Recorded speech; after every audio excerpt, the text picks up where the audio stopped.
নমস্কার নমস্কার নমস্কার নমস্কার নমস্কার আপনাদের সবাইকে সবাইকে সবাইকে সবাইকে নমস্কার জানাচ্ছে আপনাদের সৌমিত্র বসু। সবাইকে অজস্র শুভ কামনা জানাচ্ছে, সবাইকে স্বাগত জানাচ্ছে আজকের এই শরণাগত অনুষ্ঠানে এবং সবাইকে শুভ সকাল জানাচ্ছে। শুভ হোক, শুভ হোক, সকলের শুভ হোক, সকলের শুভ হোক। আজ নানান কারণে বিশেষ দিন, তার মধ্যে একটা তো এই যে শ্রী শ্রী বাসন্তী দুর্গা দেবীর নবমী বিহিত পূজা এবং নবমী কল্পারম্ভ প্রশস্তা। আজকে শ্রী রাম নবমী ব্রত, রামানুজ সম্প্রদায়ের মতে শ্রী শ্রী রাম জয়ন্তী, শ্রী শ্রী মা ভুবনেশ্বরী দেবীর আবির্ভাব। আজ পুজো পাঠেরই দিন এবং শরণাগতর পক্ষ থেকে 92.7 বিগ এফএম এর পক্ষ থেকে আমি আপনাদের সৌমিত্র বসু আপনাদের সকলের সঙ্গে কায় মনোবাক্যে প্রার্থনা জানাবো যে আমরা সবাই শান্তিতে থাকি, সুখে থাকি, আনন্দে থাকি, বিভেদহীন বিরোধহীন ভাবে থাকি। এবারে বেণীমাধব শীলের পঞ্জিকা অনুযায়ী আজকের দিনটার কথা বলি। আজকে 23শে চৈত্র 1431, ইংরেজির 6ই এপ্রিল 2025। আজ রবিবার, নবমী। সূর্যোদয়ের সময় ভোর 5:30, সূর্যাস্তের সময় বিকেল 5:51। নক্ষত্র পুনর্বসু। আজকে জন্মে মিথুন রাশি, শূদ্র বর্ণ, মতান্তরে বৈশ্য বর্ণ, দেবগণ। শেষ রাত্রি 4:07 গতে, কর্কট রাশি, বিপ্রবর্ণ। আমাদের হোয়াটসঅ্যাপে চিঠি পাঠাবার নাম্বার 9831922927। চিঠির গোড়ায় অতি অবশ্যই SG লিখতে হবে। আর সামনের বৃহস্পতিবারে যে সব চিঠি পড়ব তার বিষয় বলে দেওয়া হয়েছে, দীর্ঘদিন ধরে বলা হচ্ছে। সেটা হচ্ছে যে নারী জাগরণ, কোনো একজন নারীর কথা বা একাধিক নারীর কথাও হতে পারে। তিনি জেগে উঠলেন, তিনি শেকল ছিঁড়ে উঠে দাঁড়ালেন, এই নিয়ে আপনার অভিজ্ঞতার কথা, আপনার চেনা পরিচিত কারোর অভিজ্ঞতার কথা, তত্ত্বের কথা নয়, ঘটনার কথা, সেইটা যদি মঙ্গলবার সন্ধে 6টার মধ্যে 250 শব্দের ভেতরে লিখে আমাদের কাছে পাঠিয়ে দেন। বাসন্তী দেবী পূজা উপলক্ষে এই আমাদের নির্দিষ্ট বিষয়। তো এবারে আজকের অনুষ্ঠান সম্পর্কে বলি। আজকের অনুষ্ঠান সম্পর্কে যেটা বলবার সেটা হচ্ছে আজ রবিবার। আজ রবিবার মানে আজকে মহাপ্রভুর কথা বলবো আপনাদের সকলের সামনে। মহাপ্রভুকে নিয়ে প্রতি রবিবার কথা বলছি। গতদিনে বলেছিলাম মহাপ্রভুর একজন পার্ষদ, গভীরতম প্রায় বলা যেতে পারে ভক্ত রঘুনাথ দাসের কথা। আবার আজকে মহাপ্রভুর কথা বলবার জন্য ফিরে এসেছি 92.7 বিগ এফএম এর শরণাগত অনুষ্ঠানে। এখন একটু গান শুনবো, গানের পর মহাপ্রভু শ্রী চৈতন্য দেবের কথা। 92.7 বিগ এফএম এ শুনছেন রবিবারের শরণাগত, মহাপ্রভু শ্রী চৈতন্য দেবের শরণাগত। এর মধ্যে এই ধরুন 1519-20 খ্রিস্টাব্দ এইরকম সময় থেকে উড়িষ্যায় খুব চরম বিপর্যয় দেখা দিল, রাজনৈতিক বিপর্যয়, ভয়ঙ্কর বিপর্যয়। মানে বিজয়নগর রাজ্যের সঙ্গে উড়িষ্যার একটা বিরোধ চলছিল দীর্ঘদিন ধরে। মানে সে ধরুন 1501 খ্রিস্টাব্দ নাগাদ থেকে বিরোধ চলছিল। তার মধ্যে দুই রাজা যুদ্ধে জড়িয়ে পড়েন এবং সেই যুদ্ধের ফলে প্রবল যুদ্ধ, খুব আমি যদি খুব ছোট করে বলি, সহজ করে বলি, যে প্রতাপরুদ্রদেব এবং প্রতাপরুদ্রদেব তার যুদ্ধ পরিচালনা করবার জন্য ছেলে বীরভদ্রদেবের ওপর দায়িত্ব দিয়েছিলেন। তিনি শেষ পর্যন্ত বীরভদ্রদেব পরাস্ত হলেন যুদ্ধে, ওই বিজয়নগরের সঙ্গে যুদ্ধে।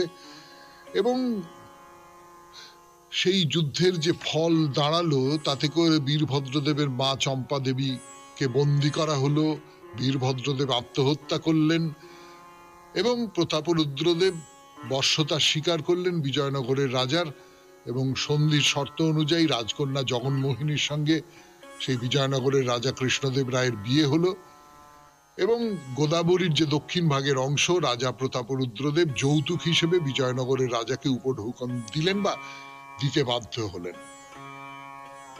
তবে শান্ত হলো উড়িষ্যা, কিন্তু সেই শান্তি তো যাকে বলতে পারেন শ্মশানের শান্তি। তো এই সমস্ত ঘটনার ফলে প্রতাপরুদ্রদেব একেবারে ভেতরে ভেতরে খুব ভেঙে পড়েছেন খুবই, এবং সেই অবস্থায় খানিকটা আশ্রয় পাওয়ার জন্য তিনি মহাপ্রভুর শরণাপন্ন হলেন। 1519 খ্রিস্টাব্দে রথযাত্রার সময় নানান দেশ থেকে নানান সব মানুষজন এসছেন, তো তাদের সামনে রথের ওপর থেকে তিনি চৈতন্যদেবকে বললেন প্রভু, প্রভু বলে সম্বোধন করলেন তিনি শ্রী চৈতন্যদেবকে, রাজা প্রতাপরুদ্রদেব। এবং এই রাজার সঙ্গে চৈতন্যদেবের একেবারে যাকে বলে প্রত্যক্ষ সংযুক্তি, সেইটা ঘটল। যদিও উড়িষ্যা রাজবংশের যিনি আদিপুরুষ গঙ্গা বংশের রাজা যজাতি কেশরী, তিনি বৈষ্ণব হয়ে গিয়েছিলেন এবং তারপর থেকেই উড়িষ্যা একটা বৈষ্ণব পরিমণ্ডল ছিল, কিন্তু এই প্রতাপরুদ্রদেব আবার শ্রী চৈতন্যদেবের শরণ নিলেন। এটা একটা ঐতিহাসিক ঘটনা। এই ঐতিহাসিক ঘটনাটার কথা আপনাদের শোনালাম 92.7 বিগ এফএম এ শরণাগত অনুষ্ঠানে। এখন গানের পর ফিরে আসছি শ্রী চৈতন্যদেবের কথা বলবার জন্য। আমি আপনাদের সৌমিত্র বসু। বিগ এফএম এ শরণাগত অনুষ্ঠানে মহাপ্রভুর কথা শুনছেন এবং মহাপ্রভুকে ঘিরে যে একটা পরিমণ্ডল গড়ে উঠেছিল, ভক্তদের পরিমণ্ডল এবং আরো আধ্যাত্মিক একটা পরিমণ্ডল, ঠিক করে বলতে গেলে বলতে হয়, তার কথা বলছি আপনাদের। এবার বলুন নিত্যানন্দ প্রভুর কথা। নিত্যানন্দ প্রভু, তার তো খুব মনের ইচ্ছে ছিল যে মহাপ্রভুর সঙ্গী হয়ে আমি নীলাচলে থাকবো, কিন্তু থাকতে পারেননি বেশি দিন। তাকে মহাপ্রভু নবদ্বীপে পাঠিয়ে দিয়েছিলেন। নিত্যানন্দ প্রভু নবদ্বীপে এসে প্রথম মাত্র 9 মাস, তারপরে নীলাচলে চলে গেলে সেখানে 4 বারে মাত্র বছরখানেক নিত্যানন্দ ওই মহাপ্রভুর সঙ্গে থাকবার সুযোগ পেয়েছিলেন। মহাপ্রভু বলেছিলেন যে না না, তুমি আমার সঙ্গে থেকো না, নীলাচলে থেকো না, তুমি চলে যাও, বাংলায় চলে যাও, সেখানে গিয়ে তোমার কাজকর্ম করো, সেখানে গিয়ে তুমি এই বৈষ্ণব ধর্ম, এই প্রেমের ধর্ম, এই সমস্তগুলো প্রচার করো। তো নিত্যানন্দ কিন্তু মহাপ্রভুর মতো নন। মহাপ্রভু বৈষ্ণব বৈরাগী ছিলেন। ওই অঙ্গে তিলক, গলায় তুলসী কাঠের মালা এইসব ধারণ করতেন। নিত্যানন্দ কিন্তু অবধূত সন্ন্যাসী, তিনি কোনো নিয়ম কানুন মানতেন না, তার আহারেরও কোনো বিচার ছিল না। তো মহাপ্রভু বাংলায় বৈষ্ণব সংগঠন গড়ে তোলবার চেষ্টা করছিলেন, কিন্তু নিজে থাকতে পারবেন না, সেই জন্য নিত্যানন্দ খুব ভালো সংগঠক, তিনি নানান জায়গায় ভ্রমণ করেছেন, তিনি মানুষকে খুব ভালো চেনেন, তাকে বাংলার বৈষ্ণব সংগঠন গড়ে তোলা বা বৈষ্ণব ধর্ম প্রচারের দায়িত্ব দিতে চেয়েছিলেন। আর তাছাড়া মহাপ্রভু সর্বত্যাগী সন্ন্যাসী ছিলেন, তার কাছে যদি নিত্যানন্দ থাকেন সেইটা হয়তো খুব ভালো হবে না, লোকে ব্যাপারটাকে ভালো চোখে দেখবে না, এইরকম সব। মানে মহাপ্রভু কিন্তু অসম্ভব বুদ্ধিমান মানুষ ছিলেন, লোকচরিত্র সম্পর্কে তার গভীর জ্ঞান ছিল এবং তিনি কিন্তু নিজের যে অবস্থান, সামাজিক অবস্থান, সেই অবস্থানটা সম্পর্কে খুব সচেতন ছিলেন। মানে লোকে যদি কোনোভাবে আমার স্বভাবের, চরিত্রের, আচার ব্যবহারের কোনো ছিদ্র খুঁজে পায়, যে কারণে তাকে খুব নিষ্ঠুর হতে হয়েছে, আমার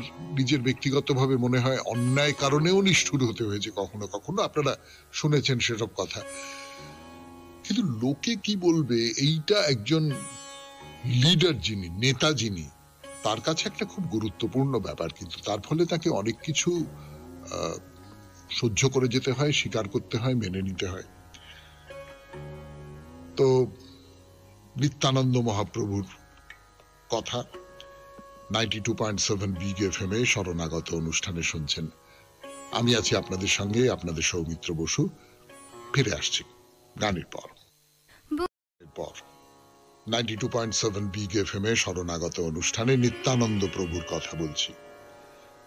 মহাপ্রভুর নির্দেশ মতো তার কয়েকজন অনুরাগীকে সঙ্গে নিয়ে নিত্যানন্দ তো বাংলায় ফিরে এলেন। এখানে এসে তিনি বৈষ্ণব ধর্মের প্রচার করবেন, প্রেম ভক্তির প্রচার করবেন ইত্যাদি। সেটা ধরুন এই 1516 খ্রিস্টাব্দ। তো পানিহাটি, এখনকার পানিহাটি, পেনেটি বলতো পুরনো ধরনের লোকেরা, এখনো পেনেটি বলেন, মানে খড়দা। সেই খড়দায় বৈষ্ণব সংগঠনের মুখ্য দায়িত্ব নিয়ে তিনি ওই নাম গান করেন, চৈতন্যদেবের মহিমার কথা বলেন, বাংলার এক প্রান্ত থেকে অপর প্রান্ত পর্যন্ত ঘুরে বেড়ান। এবং তার যে বৈশিষ্ট্য ছিল, তিনি এইসব মানে বাজনা টাজনা নিয়ে ওই নাম ও কীর্তন করতে করতে করতে করতে করতে করতে ঘুরে বেড়াতেন এবং খুব সেজে গুজে থাকতেন, খুব সেজে গুজে থাকতেন। মানে নানান রকম গয়না পরতেন, সোনা রূপো মুক্ত এই সমস্ত দিয়ে তৈরি নানান রকমের গয়না পরতেন, নানান রকম রঙের জামা কাপড় পরতেন, গলায় ফুলের মালা, সারা গায়ে চন্দন মাখতেন। এই সব নিয়ে আরো সব যারা ভক্ত মানুষ আছেন তাদের সবাইকে নিয়ে আর অপূর্ব গান গাইতেন। ফলে এই কীর্তন গাইতে গাইতে বাংলার গ্রামে গঞ্জে শহরে নগরে চৈতন্যদেবের যে ধর্মতত্ত্ব সেই তত্ত্ব প্রচার করছেন, আর মানুষ একেবারে মুগ্ধ হয়ে যাচ্ছেন। বৈষ্ণব ধর্মের জয়গান, সবাই আকৃষ্ট হচ্ছেন। তার সৈন্য যারা ছিলেন, সঙ্গী যারা ছিলেন, কুলাইয়ের গোবিন্দ ঘোষ, মাধব ঘোষ, তারা অপূর্ব গান গাইতেন। তারা সব চৈতন্য পদ গাইছেন, আর সবাই দোহার দিচ্ছেন। আর নিত্যানন্দ খুব অপূর্ব নৃত্য পরিবেশন করতেন সবাইকার মাঝখানে থেকে। অপূর্ব, মানে চৈতন্য ভাগবতে আছে আর কি, সর্বাঙ্গে পুলক ছটা, যেন কদম্বের ঘটা, লম্ফে কম্প হয় বসুমতী। মানে কদম ফুল দেখেছেন তো, কদম ফুল যেরকম কাটা কাটা কাটা কাটা কাটা কাটা কাটা কাটা মতন সারা শরীরে, সেই রকম যেন নিত্যানন্দের রোমাঞ্চ হচ্ছে, সারা গায়ে লোম খাড়া হয়ে উঠেছে। এবং লম্ফে কম্প হয় বসুমতী, মানে পৃথিবী কেঁপে উঠছে, এত লাভ দিয়ে দিয়ে নাচ করতে করতে গান গাইছেন তিনি। 92.7 বিগ FM এ শরণাগত অনুষ্ঠানে শুনছেন মহাপ্রভুর কথা।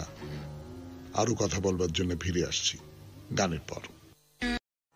নিত্যানন্দ প্রভুর কথা বলবার জন্য যে কেমন করে তিনি নাম গান করছেন সেই সমস্ত কথা বলছিলাম আপনাদের। নানা বর্ণে বিভূষিত হয়ে, সারা গায়ে চন্দন মেখে, গলায় মালা পরে, অলংকার পরে, এবং সেই নাম গান নিয়ে সে ধরুন হুগলির খানাকুল, কৃষ্ণনগর, মাহেশ, সপ্তগ্রাম, কালনা, বর্ধমান, বীরভূম এবং বিশেষ করে গঙ্গার ধারের যে অঞ্চল, সে একেবারে মানে কি বলবো, প্রেমানন্দের ধারায় একেবারে প্লাবিত হয়ে যাচ্ছে। তো তার পাশাপাশি উদ্ধারণ দত্ত, কমলাকর, পিপলাই, এরাও সব আস্তে আস্তে আস্তে প্রধান হয়ে উঠছেন। তারাও চারপাশে প্রচার করতে আরম্ভ করে দিয়েছেন। আর নিত্যানন্দ প্রভু এরকম দল বল নিয়ে নাম গান করতে করতে গঙ্গার তীর ধরে সপ্তগ্রাম, জিরাট, কালনা হয়ে প্রায় 24টা গ্রামে প্রচার দিয়ে তো শান্তিপুরে গেছেন। গঙ্গার ওপারেই হচ্ছে নবদ্বীপ, সেখানে সচিমা রয়েছেন। তা নিত্যানন্দের খুব সচিমায়ের জন্য খুব মন কেমন করছে। তো তিনি তো, তার নাম নিতাই, ওই সচিমার পুত্র নিমাইয়ের নামের সঙ্গে মিল করে তার নাম নিতাই। এবং সচিমা খুব ভালোবাসতেন এই নিতাইকে, মানে নিমাইয়ের অভিভাবকের মতন করে দেখতেন আর কি এই নিতাইকে। তা নিত্যানন্দ মায়ের সঙ্গে দেখা করবার জন্য নবদ্বীপে গেলেন। সচিমার সঙ্গে নিত্যানন্দের দেখা হলো। আর সচিমা তো নিত্যানন্দকে কাছে পেয়েই কেবল, নিমাই কেমন আছে, নিমাইয়ের কথা বলো, নিমাই কতদিন আমার সঙ্গে দেখা হয়নি, কতদিন হয়ে গেল ছেড়ে রয়েছে, আমার মন টেকে না, আমার মন কেবল বিদ্রোহী হয়ে ওঠে বাবা। আমি সব সময় তার কথা ভাবি। আমি জানি যে সে সন্ন্যাসী হয়ে গেছে, সে আমাদের সবাইকে ছেড়ে চলে গেছে, সে অনেক বড় বড় জায়গায় চলে গেছে, সে খবর তো মাঝে মধ্যে পাই, টুকরো টাকরা করে নীলাচলে চলে গেছে, কিন্তু আমার মন মানে না বাবা, আমি তো তার মা, আমার মন মানে না এই সমস্ত। আর তো নিত্যানন্দ শোনেন। নিত্যানন্দের মনও খুব ব্যাকুল হয়ে ওঠে, তারও খুব ইচ্ছে করে যে নীলাচলে যাই, মহাপ্রভুকে দেখি, তারও খুব ইচ্ছে করে। তো এবছর সেটা হচ্ছে 1519 খ্রিস্টাব্দ, ওই রথযাত্রা উপলক্ষে বাংলা থেকে যাত্রীরা তা নীলাচলে যাবে। মানে এই সময় সনাতন নীলাচলে আসছেন বলে বাংলার যারা যাত্রী তাদের যেতে মহাপ্রভু বারণ করেছেন। তো নিত্যানন্দ এই সুযোগে, আর তো কেউ যাবে না, তার গোষ্ঠীর একটা ছোট দল নিয়ে, কাউকে কিচ্ছু না জানিয়ে সচিমাতাকে জানিয়েছেন, তার আশীর্বাদ নিয়েছেন, করে নীলাচলের পথে রওনা দিয়েছেন।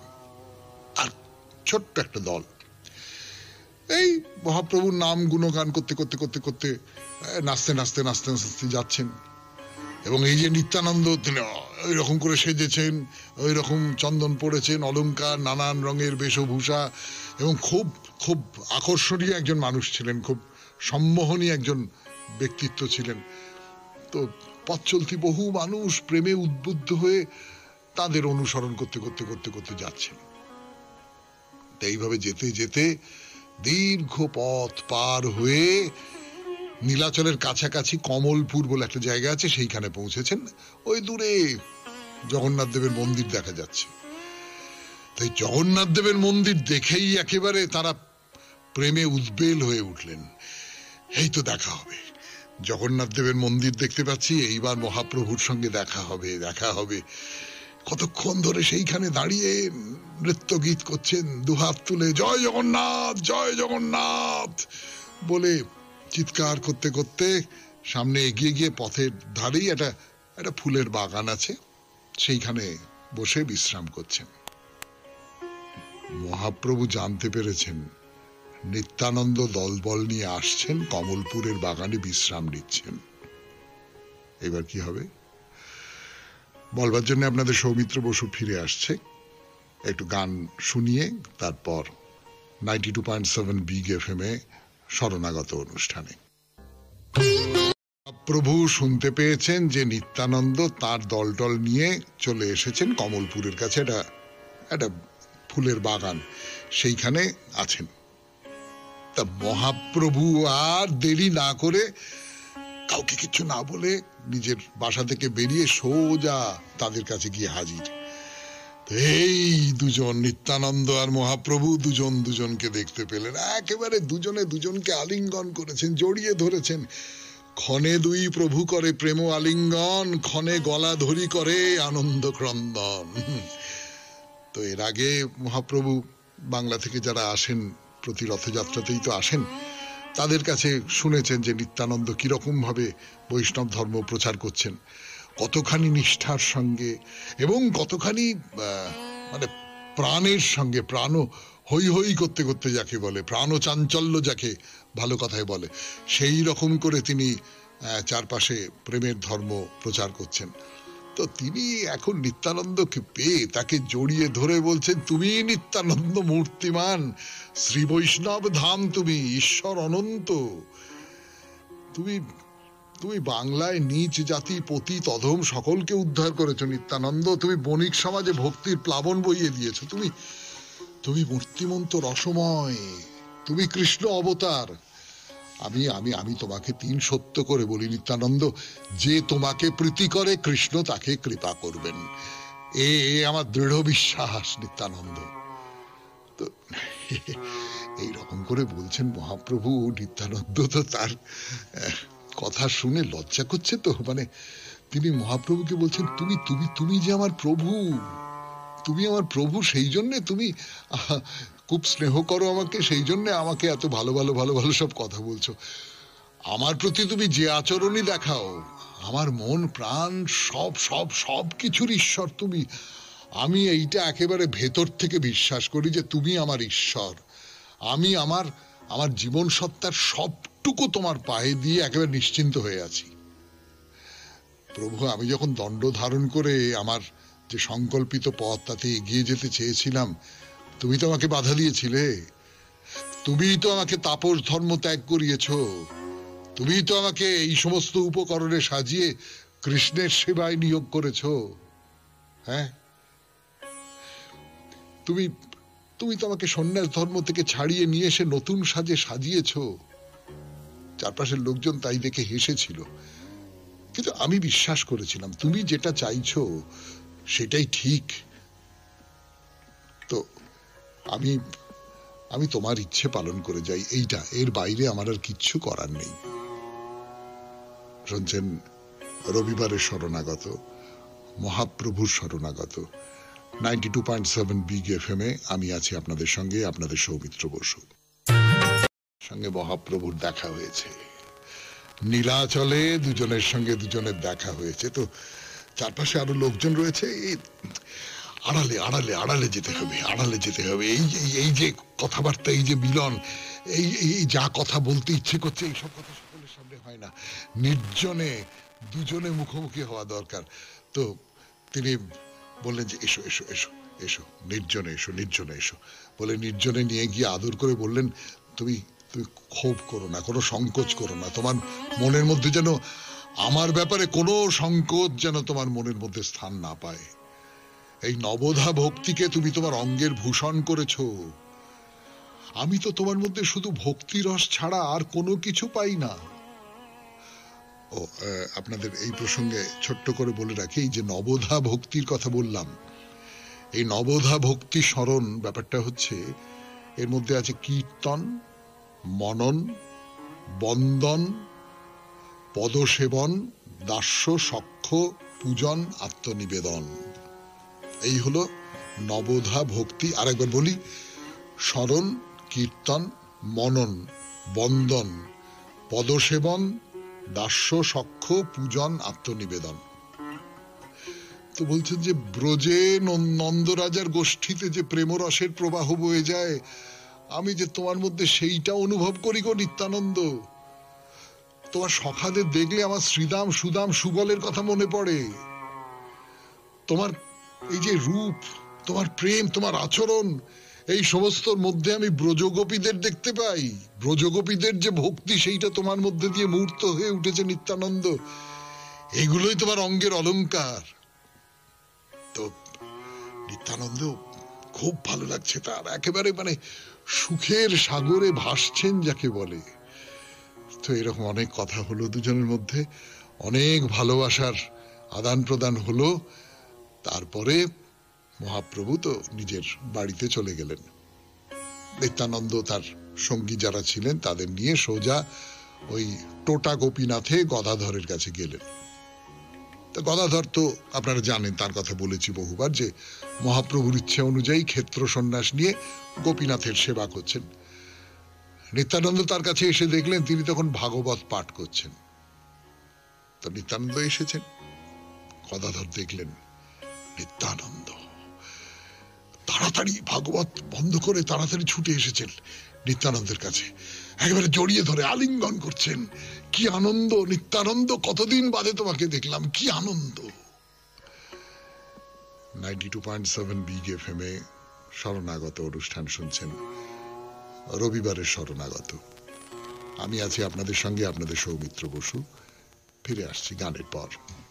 তখন সেখানে কৃষ্ণ কথা হচ্ছে, শ্রী চৈতন্য মঙ্গল নাম কীর্তন হচ্ছে, আর সেই ভক্তরা তাই দেখে তাদের সঙ্গে যোগ দিলেন।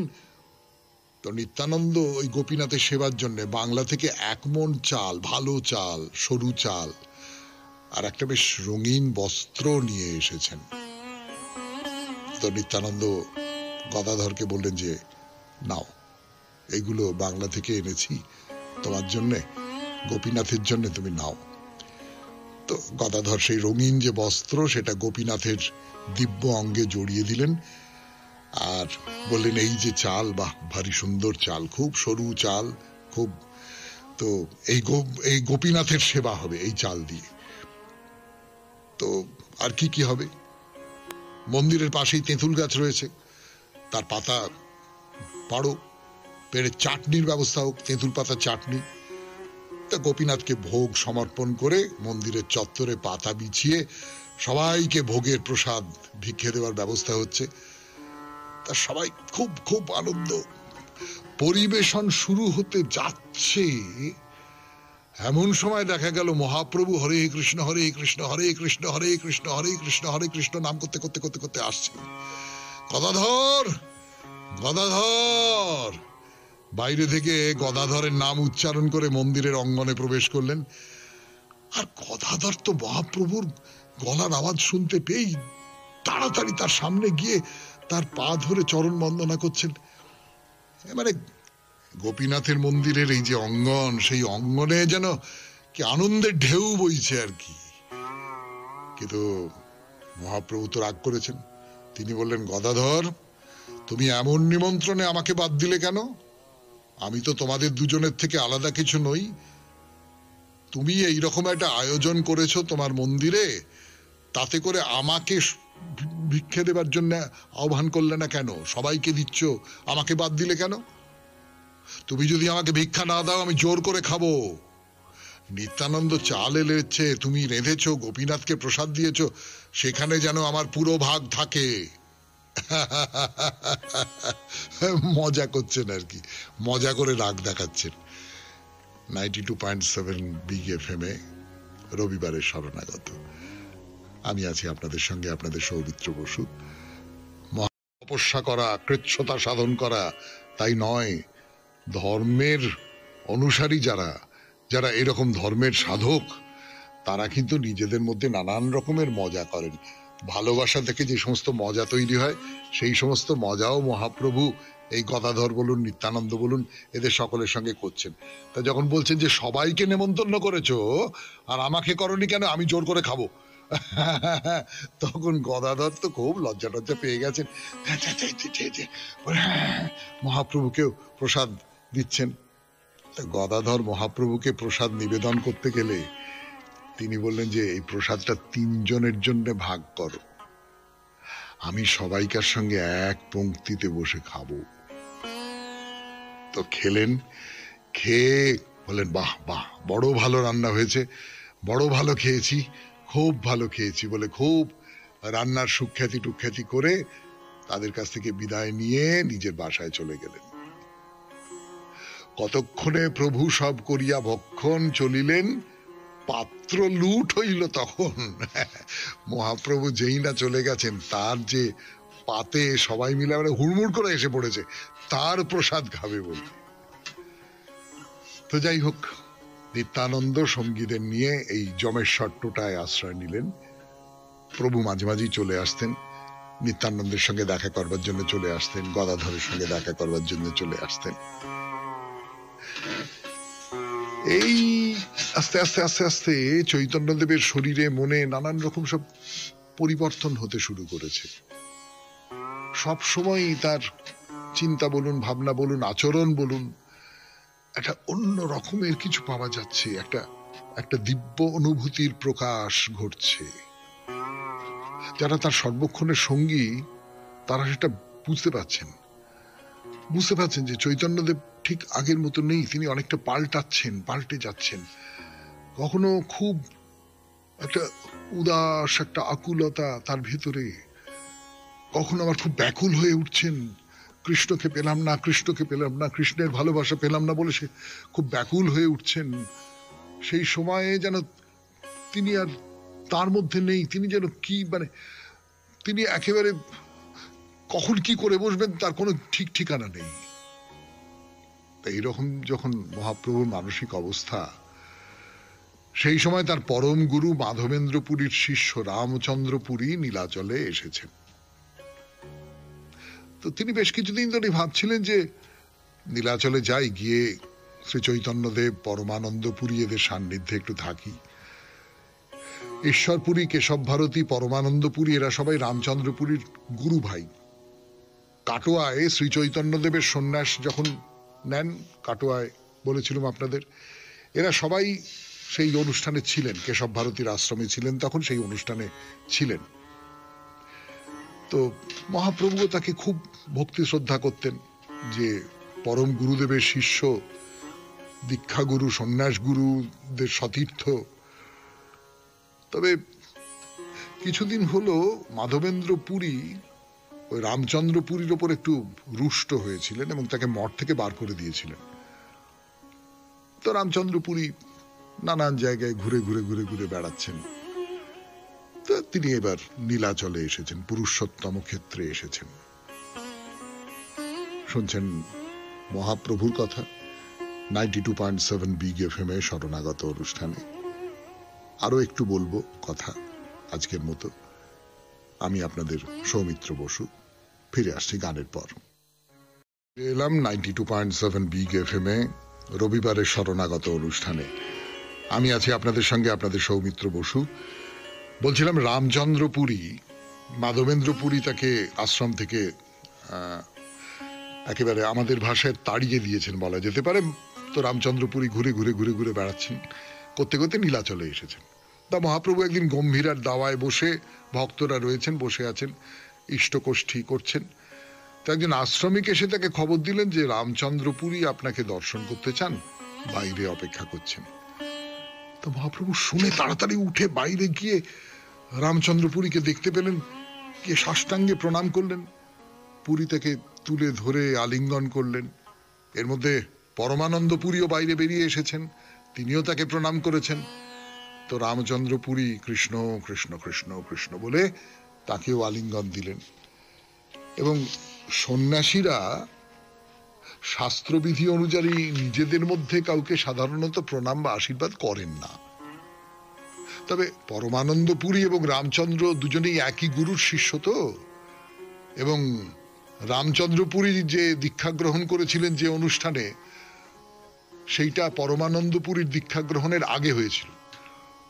সেই জন্য রামচন্দ্র পুরী সেই দিক থেকে পরমানন্দ পুরীর চেয়ে বড়, সেই জন্য তাকে প্রণাম করলেন। তা মহাপ্রভু তাড়াতাড়ি তাকে সঙ্গে করে ভেতরে নিয়ে এসে বসালেন।